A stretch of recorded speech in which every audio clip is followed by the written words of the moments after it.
Mas Joko Wardianto.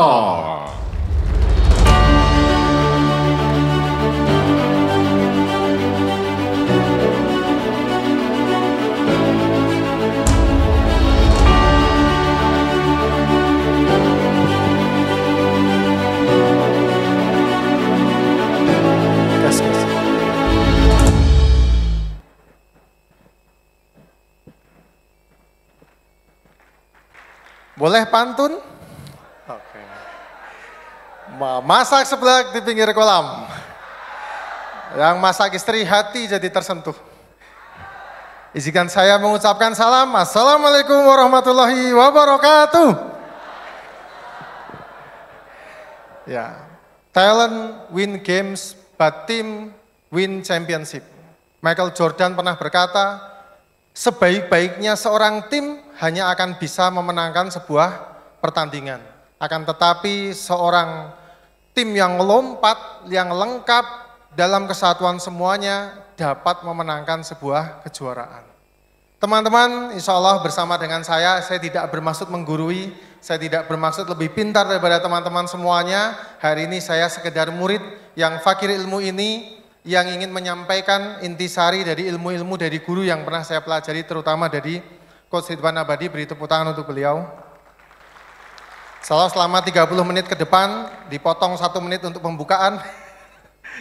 Insya Allah kita akan belajar bagaimana membangun super team, pemenang, bagaimana cara merekrut mereka, bagaimana supaya mereka itu loyal dengan kita, bagaimana mereka itu kerja dengan keras, cerdas, dan kerja dengan ikhlas. Siapa di sini yang pengen punya tim yang tidak disuruh sudah jalan, bilang saya, bilang angkat tangan. Siapa di sini yang pengen punya tim tidak usah dimarahi tetapi sudah bisa mengerjakan target di atas yang dilampaui, bilang saya. Dan siapa di sini yang pengen punya tim yang pengertian ketika ownernya baru berkedip tapi timnya sudah selesai kerjaannya, bilang saya. Untuk yang terakhir mohon maaf itu agak sulit ya. Alhamdulillah sudah bisa senyum dan ketawa. Oh ya, oke. Ya. Insyaallah kita akan sampaikan materi membangun pasukan pemenang. Materinya boleh dicatat, boleh diamalkan, boleh juga nanti diajarkan kepada timnya di rumah, tetapi tidak boleh di-sharing di media sosial. Sepakat? Boleh. Oke. Ya, tak kenal maka ta'aruf, waktu saya hanya sebentar, dikasih waktu sekitar 30 menit. Saya adalah seorang yang hijrah, teman-teman. Saya dulunya dari bank plat biru, depannya B, belakangnya A. Terlalu gampang ditebak ya. Saya mendapatkan penghargaan sebagai seorang HR terbaik, dan saat saya terbaik istri saya meminta saya untuk bisa resign, dan saya menemukan jalan yang lebih baik. Singkat cerita, saya juga pernah diamanai sekitar 1.900 karyawan di salah satu pabrik sarung terkemuka namanya PT BASTEC. Tahu brand sarungnya apa? Bukan jualan itu. Sarung BASTEC itu sarungnya salah satu brandnya namanya sarung Atlas. Ya, jadi setelah sekian purnama, beberapa tahun saya profesional, ilmunya saya rangkum semua teman-teman, dan juga belajar kepada Coach Ridwan, kepada guru saya namanya Pak Joko Kurniawan dari Jawa Timur. Saya mendapatkan sanad untuk belajar. Materinya saya rangkum teman-teman. Malam hari ini, petang menjelang malam hari ini saya sudah rangkumkan untuk teman-teman beberapa poin. Lalu poin itu sudah kita habiskan, risetnya itu hampir 200 juta lebih. Dan teman-teman tidak perlu bertanya apakah Mas Joko pernah dikhianati, jawabnya pernah. Apakah pernah ketipu dan uangnya dibawa pergi? Pernah. Apakah pernah di PHP-in? Pernah. Apakah pernah kita percaya tapi orangnya malah menikahi timnya sendiri? Pernah. Apakah HRD-nya pernah nyekrining dan juga untuk kepentingan sendiri dan juga menikahi CS terbaiknya? Pernah. Saya pernah lalui segala macam kepahitan dalam dunia HR. Maka supaya teman-teman tidak pahit dan mendapatkan manis, tolong disimak, tolong dicatat, dan insya Allah nanti akan ada hadiah e-book untuk teman-teman. Alhamdulillah, materi ini juga pernah diajarkan di beberapa kampus, mulai dari UII sampai dengan UNER, dan juga beberapa tidak perlu saya sebut, waktunya habis, dan juga telah dipraktekkan dari ujung timur sampai barat, dan saya mungkin langsung pada intinya ya. Nah, Saya punya amanah sekarang namanya Kota Gede Jewelry teman-teman. Salah satu dari empat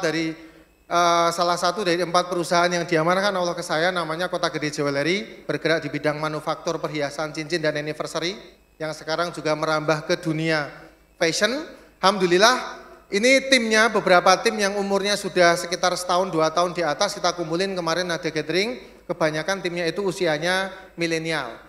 Dan ini materi juga berlaku untuk teman-teman yang sekarang di yayasan ya, tidak semuanya untuk bisnis.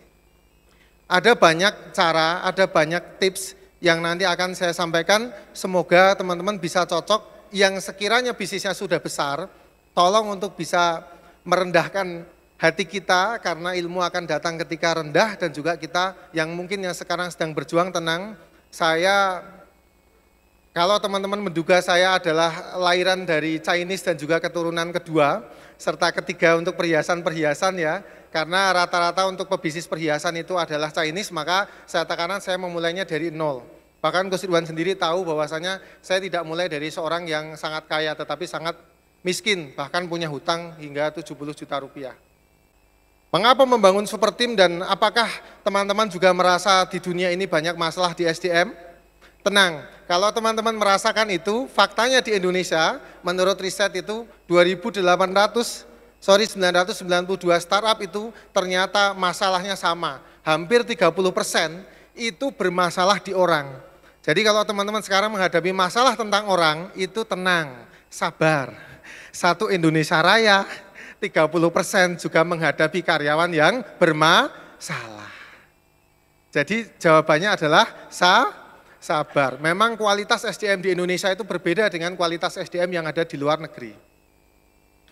Ini pada dasarnya menceritakan tentang seorang yang menjualan kain kafan, dan ternyata kita itu tidak butuh 50 tim yang rata-rata saja. Tetapi kalau timnya itu cukup 2 dan 3, rekrutnya benar, ngajarinya benar, itu omsetnya sudah bisa miliaran teman-teman.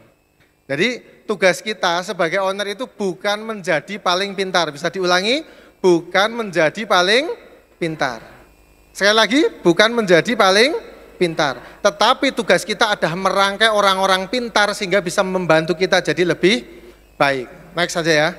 Saya mulai dari kecil Bapak Ibu, tidak dimulai dari besar. Bahkan ketika saya memulai, itu ruangan yang pertama kali saya pakai untuk mengembangkan pasukan yang pemenang, itu adalah di ruangan tamu yang saya pinjam dari orang tua mertua saya sendiri. Ukurannya 3x3 yang ada di Mutihan.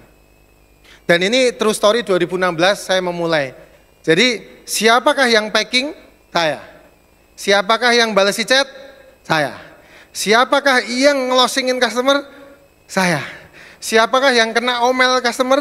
Saya. Siapa yang ngantri ke JNE? Saya. Yang terima duit? Istri saya. Jelas. Itu harus selevel pangdiv saja, pangkatnya lebih tinggi satu level, apalagi selevel saya. Nah, jadi kalau teman-teman sekarang yang di ujung-ujung sekarang mau merekrut tim pemenang, kok tidak punya tempat, tidak masalah.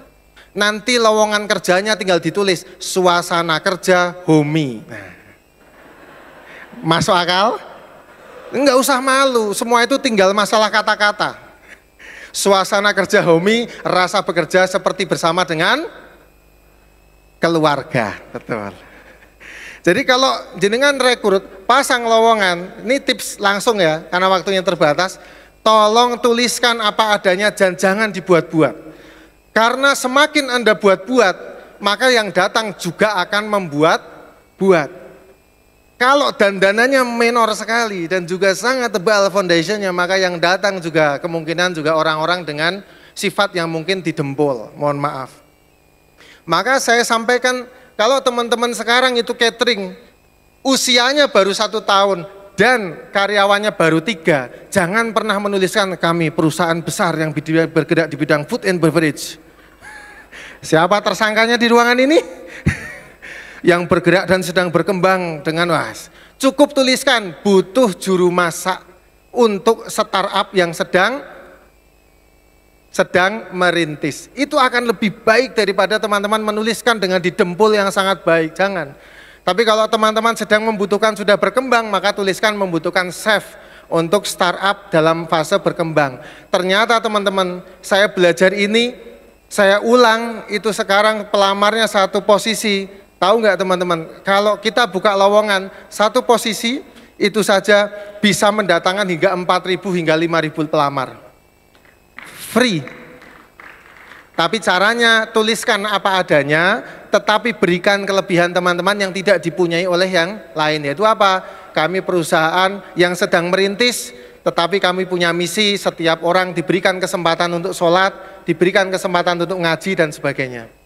Jadi harus punya apa? Nilai lebih. Next. Saya yang balesi, saya yang nerima komplain, saya juga yang packing. Bahkan untuk mempercayakan supaya customer yang datang ke rumah itu percaya, maka kerdusnya saya packing sendiri, saya packing tinggi-tinggi sampai menjelang langit-langit rumah itu ya. Padahal sudah ada yang pesan belum? Belum. Yang penting kerdusnya sudah tertata 200 order.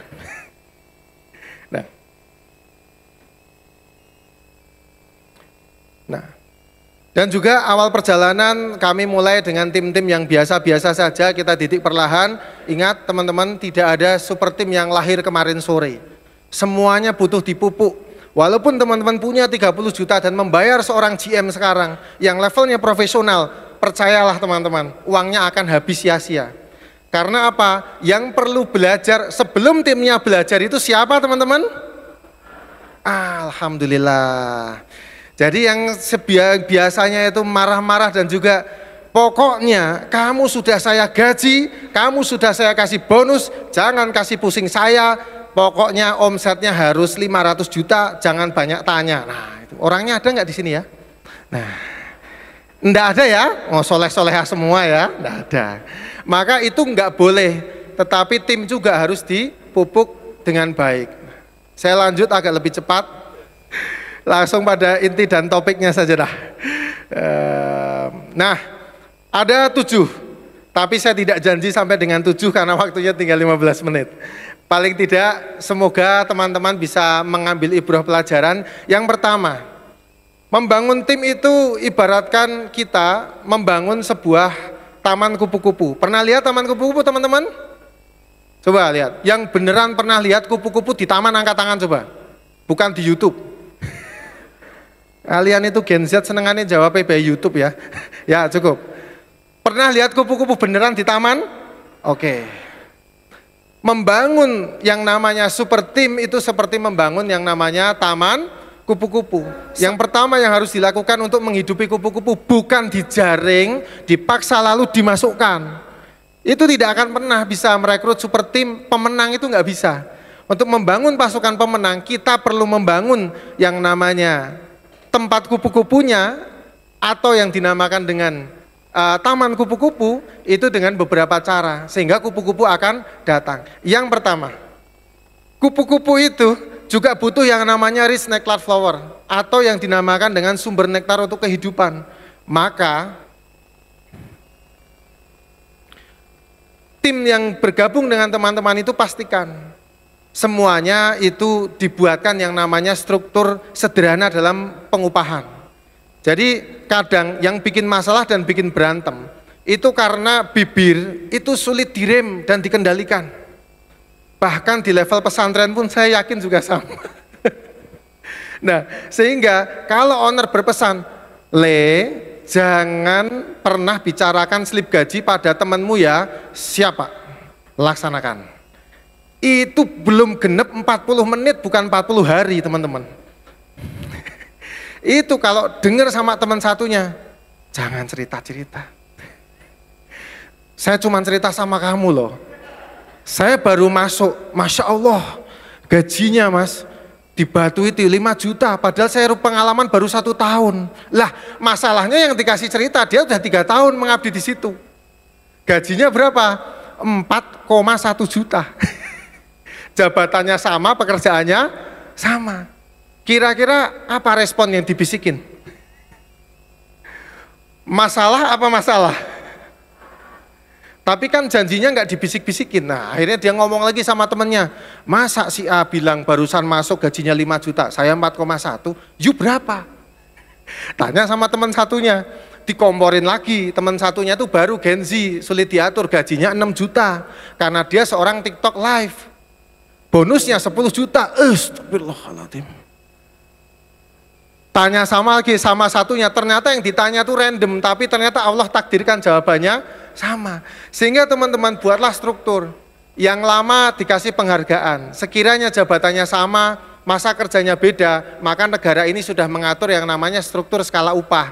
Kalau sekiranya dia staf sama-sama staf, kasihlah perbedaan, namanya tunjangan masa kerja. Setidaknya 100.000 kayak per tahun, 200.000 nggak masalah. Yang kedua, gunakan akad PKWT yang jelas. Banyak kemarin itu yang konsul ke saya minta, Mas, tolong bantu saya, Mas Joko saya bayar, tolong karyawan saya tolong pecatin Mas. Dasarnya apa? Pokoknya saya nggak suka Mas lihat wajahnya Mas. Orangnya nggak ada kan di sini? Oh nggak ada ya, ini kan soleh-soleha semua ya. Terutama istrinya nggak suka, tambah lagi tuh.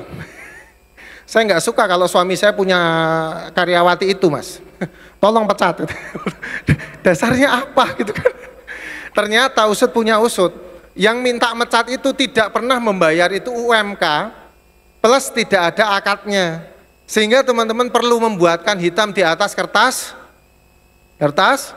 putih. Setidaknya tuliskan masuknya jam berapa, yang harus dicapai apa, disebut baik seperti apa. Banyak yang asal pecat, tukang packing dipecat. Karena owner istri berkata 20 packingan itu sehari hanya dikatakan lemot, sementara suami berkata 10 itu dikatakan kencang. Mana yang benar menurut teman-teman? Suami bilang 10 cepat, istri bilang 20 lemot. Mana yang benar? Kenapa wajah kalian begitu takut? Ya inilah suami-suami yang cinta sama istri. Beri tepuk tangan dulu dong. Yang benar adalah salah semua.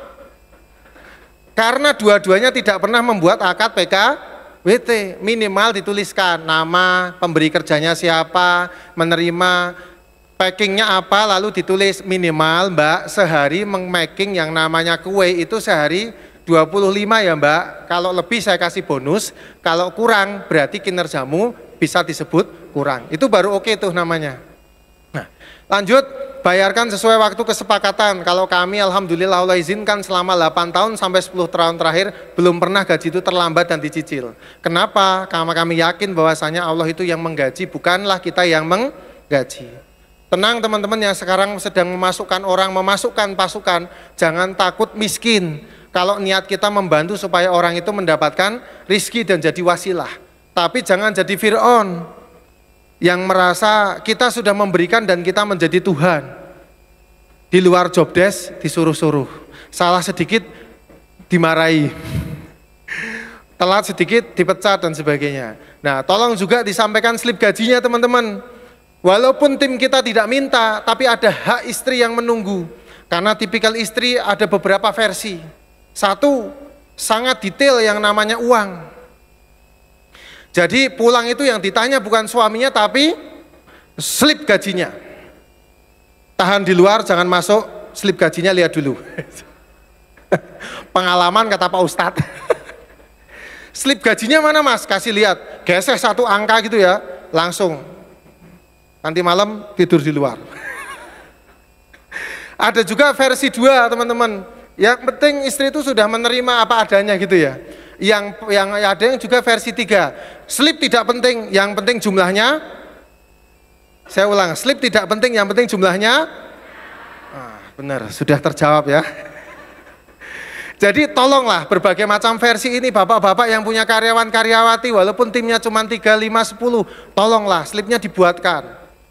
Tapi juga jangan slipnya dibuat tapi gajinya ditahan atau dicicil. Mengingatkan ya, just info yang senyumnya lebar-lebar, bentar lagi THR. Nah, alhamdulillah, nah, mulai redup senyumnya. Bok senyum gitu loh, THR itu direncanakan dan diberikan, jangan direncanakan untuk ditahan. Oh maaf keceplosan. Pernah ada kasus di Yogyakarta, saya tidak sebut nama, maybe orangnya hadir di sini, karena ini aib gitu ya, maka saya nggak boleh ceritakan namanya. Renovasi rumah besar-besaran, beli motor baru tunai, ini real story. rumahnya di daerah Bantul, namanya tidak boleh disebut. Inisial Mas Joko, jangan, nanti orangnya ketahuan. Habis beli rumah aneka macam semuanya, ternyata saya jawab, Mas minta coaching, oke, gratis, karena SBC jadi pendampingan sehari itu gratis. Saya kata-katanya pedes, mau nggak dengar katanya? Mau Mas Joko, oke. Habis bayar rumah, habis berapa Mas katanya? 600 coach, mau bagus rumah saya pinggir jalan, pinggir view-nya, sawahnya juga bagus. Motor bagus Mas, baru dong coach, terbaru gitu loh katanya. Saya cuma nanya, karyawan gaji berapa Mas? Ah itu. Jadi gini coach. Kan di desa, nah kalau di desa itu rata-rata 700 coach, 1 bulan. Nah saya kan kasihnya udah lebih bagus, 1 juta coach. Kerja berapa jam? 8 sampai 10 jam, Masya Allah tuh. Tapi udah lebih tinggi loh ini dari yang lain. Saya interview timnya beberapa, ketahuan ternyata timnya itu memang orang desa yang polos tidak tahu. Dan memang itu apa ya, mungkin tawadu kali ya. Dan itu ternyata setengah diperalat gitu ya. Ini orang SBC, tapi alhamdulillah saya kasih nasihat itu kok 1 hari sembuh. Sebutkan nama? Janganlah, jangan. Rumahnya Bantul pokoknya ya. Nah itu sarannya gampang, itu dibenerin penggajiannya.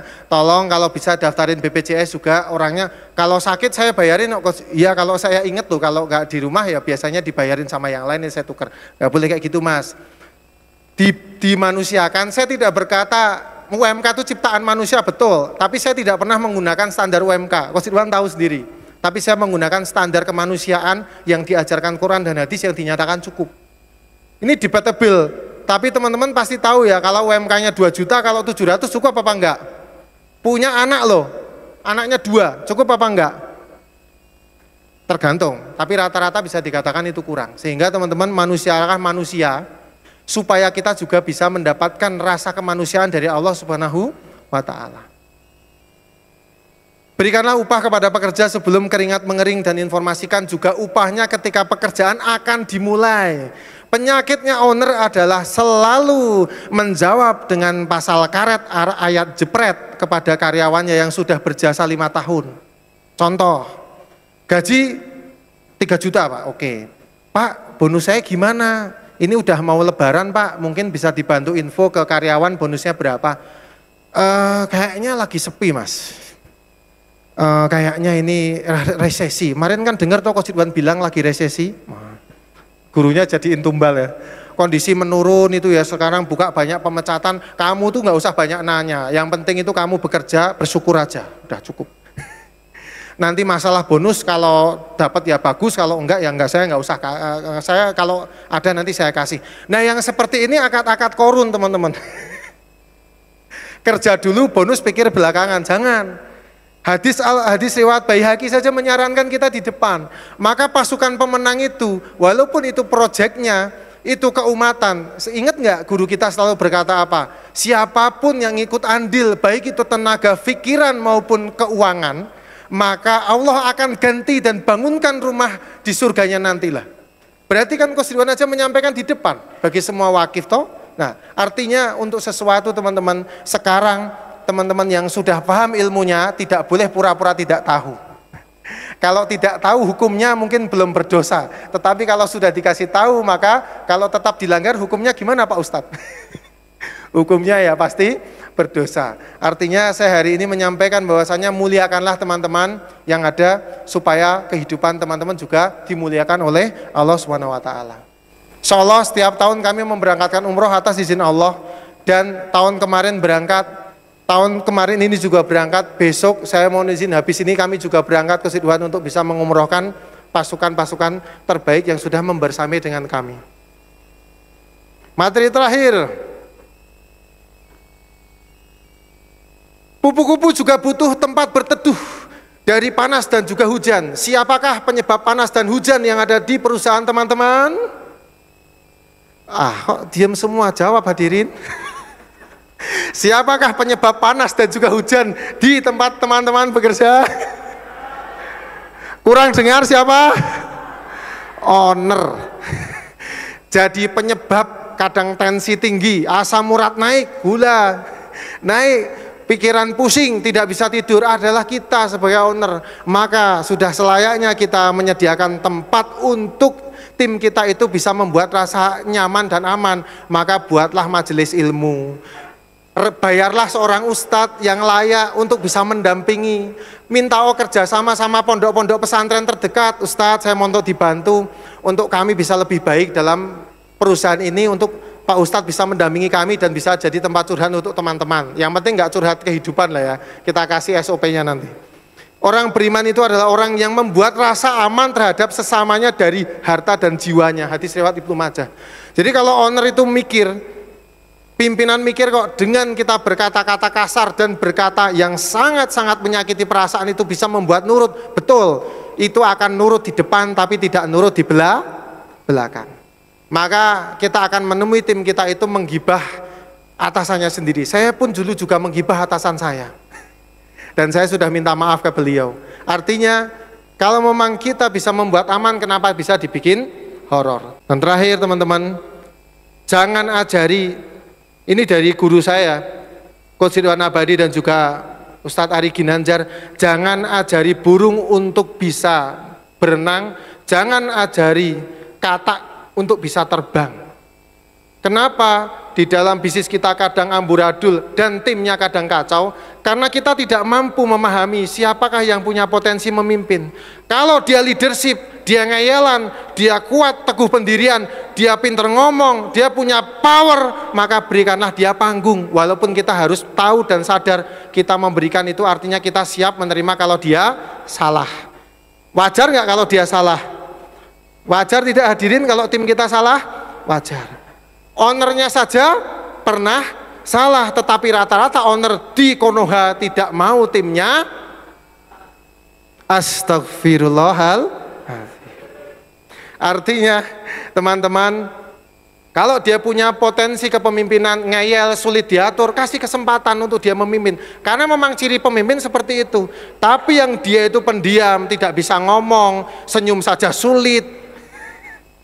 Kalau duduk bisa 5 jam sama, kasihlah pekerjaan yang bersifat detail.